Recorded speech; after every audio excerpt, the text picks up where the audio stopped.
नमस्कार दोस्तों, स्वागत है आप सभी का चंद्रयान एकेडमी के यूट्यूब के ऑनलाइन पोर्टल पे। देखेंगे आज से चाइल्ड डेवलपमेंट एंड पेडागॉजी की बाल विकास एवं शिक्षा शास्त्र की एक लंबी श्रृंखला, जिसमें आप डेली लगातार क्वेश्चन को देखते रहेंगे और अपने कॉन्सेप्ट क्लियर करते जाइए। देखेंगे पहला क्वेश्चन देखेंगे, निम्नलिखित में से कौन सा एक युवा बुद्धिमान बच्चे का संकेत नहीं है। ये बताना है कौन सा बुद्धिमान बच्चे का संकेत नहीं है। तो वह जो अमूर्त तरीके से सोचता रहे, वह जो अपने आप को नए परिवेश में संयोजित कर सके, वह जिसमें यह क्षमता हो कि वह लंबे निबंधों को जल्दी रट ले। ऑप्शन नंबर डी है वह जिसमें धारा प्रवाह तथा ठीक प्रकार से संप्रेषण करने की क्षमता हो। आपको बताना क्या है कि निम्नलिखित में से कौन सा युवा बुद्धिमान बच्चे का संकेत नहीं है। निगेटिव जो क्वेश्चन होगा उस पर विशेष ध्यान देना है। तो नहीं है वह जो अमूर्त तरीके से सोच सके। ये कैसा, ये बुद्धिमान बच्चे का लक्षण है, ये अमूर्त तरीके से सोचता है।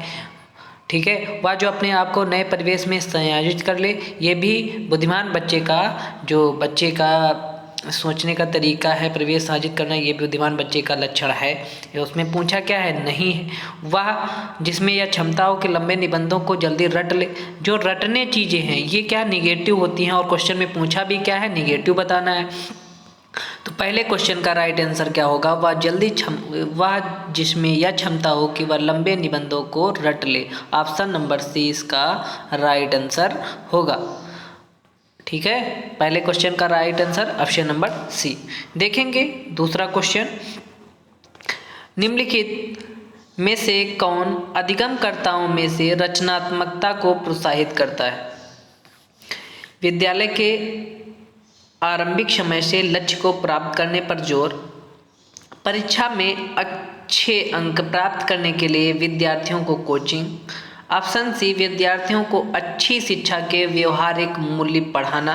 ऑप्शन नंबर डी है प्रश्नों के लिए अवसर प्रदान करना तथा प्रत्येक अधिगमकर्ता की जन्मजात गुणों का पोषण प्रदान करना। तो क्वेश्चन नंबर 2 का राइट आंसर बताएंगे क्या होगा। निम्नलिखित में से अधिगमकर्ताओं में रचनात्मकता को प्रोत्साहित, क्रिएटिविटी को प्रोत्साहित करने का जो आंसर है इसका क्वेश्चन का, ये बताना है। तो विद्यालय के आरंभिक समय लक्ष्य को प्राप्त करना, ये भी नहीं होगा। परीक्षा में अच्छे अंक प्राप्त करने के विद्यार्थी को कोचिंग, ये भी राइट आंसर नहीं है। क्रिएटिविटी, कोचिंग से कोई रचनात्मकता नहीं प्रोत्साहित करता है। विद्यार्थियों को अच्छी शिक्षा के व्यवहारिक मूल्य पढ़ाना, तो ये भी थोड़ा सटीक नहीं है। सबसे अच्छा जो होगा 2 का राइट आंसर, प्रश्नों के लिए अवसर प्रदान करना। बच्चे को जब अवसर दोगे तो वो ज़्यादा क्रिएटिव होगा तथा प्रत्येक अधिगम के जन्मजात गुणों का पोषण करना। ठीक है, तो इसका 2 का right answer option number D इसका राइट आंसर है। क्वेश्चन नंबर देखेंगे तीसरा, एक छोटा बच्चा किसी भी नई परिस्थिति का सामना उसके द्वारा भूतकाल में उसी से मिलते जुलते परिस्थिति के आधार पर करता है। यह डैश से संबंधित है। किससे संबंधित है? अधिगम प्रक्रिया के दृष्टिकोण के नियम से। ऑप्शन नंबर ए अधिगम के पढ़ने के नियम से। ऑप्शन नंबर सी है अधिगम के सादृश्य के नियम से। ऑप्शन नंबर डी है अधिगम के प्रभाव के नियम से। तो तीसरे का राइट आंसर बताएं कमेंट बॉक्स में कमेंट करके जल्दी। जो तीसरे का राइट आंसर होगा क्या होगा, अधिगम के सादृश्य के नियम से इसका राइट आंसर होगा क्वेश्चन नंबर 3 का।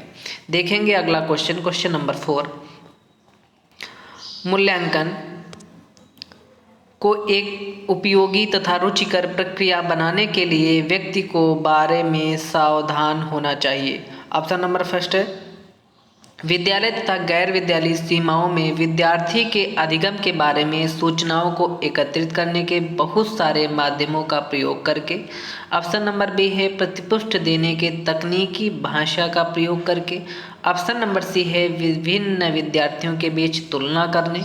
ऑप्शन नंबर डी है विद्यार्थियों को बुद्धिमान या औसत अंकित करना।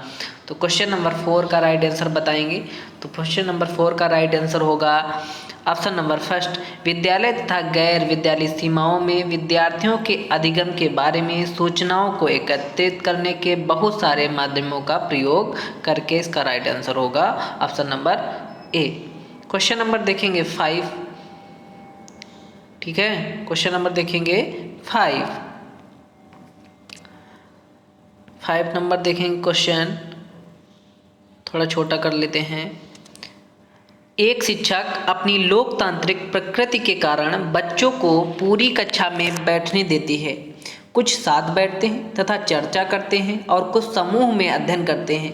कुछ शांत बैठकर स्वयं पढ़ते हैं। एक अभिभावक को यह पसंद नहीं आता।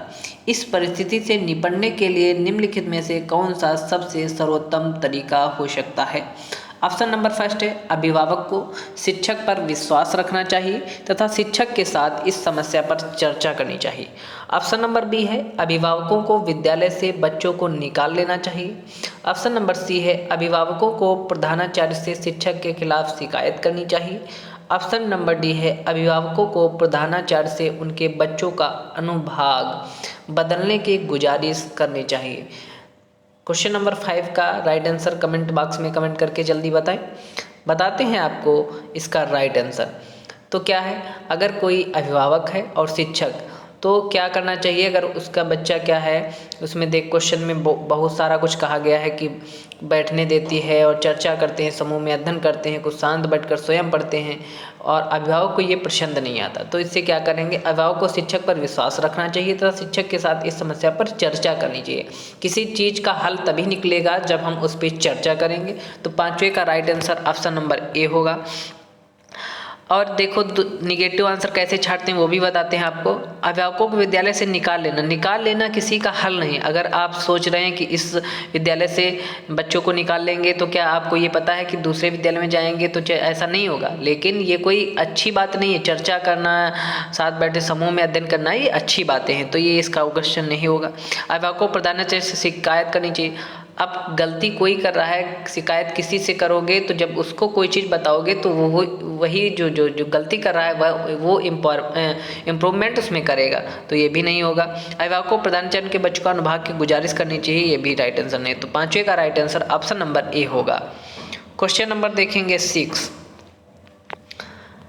प्राथमिक स्तर पर निम्नलिखित में से कौन से एक शिक्षक का सबसे महत्वपूर्ण गुण माना जाना चाहिए? क्या माना जाना चाहिए? ऑप्शन नंबर फर्स्ट देखेंगे, शिक्षण के तरीकों में क्षमता तथा विषयों का ज्ञान, उच्च मान की भाषा में पढ़ने की क्षमता, ऑप्शन नंबर ए पढ़ाने की चाह, ऑप्शन नंबर डी धैर्य तथा दृढ़ता।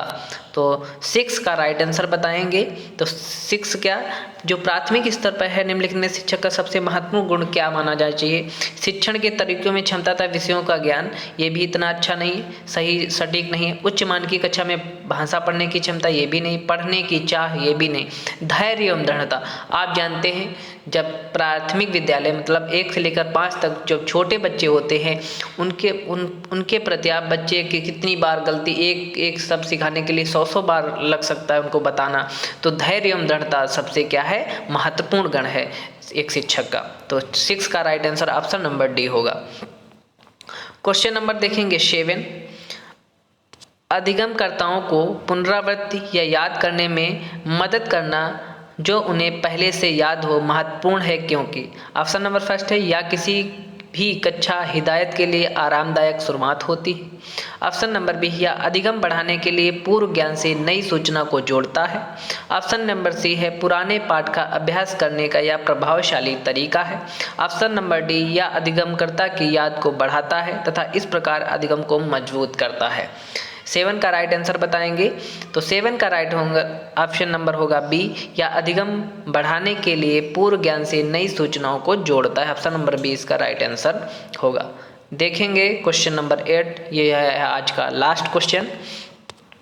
पियाजे के अनुसार विकास के पहले चरण के दौरान, मतलब पहला चरण जन्म से 2 वर्ष की आयु तक, एक बच्चा सर्वोत्तम रूप से सीखता है। किसके द्वारा सीखता है? ज्ञानेंद्रियों का प्रयोग करके सीखता है।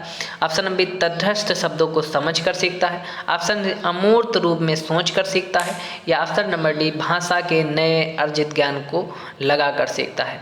ठीक है, तो इसका बताएंगे राइट आंसर क्या होगा क्वेश्चन नंबर 8 का। क्वेश्चन नंबर 8 का राइट, जो छोटा बच्चा होता है वो क्या जो होता है, ज्ञानेंद्रियों का प्रयोग करके सीखता है। कैसे?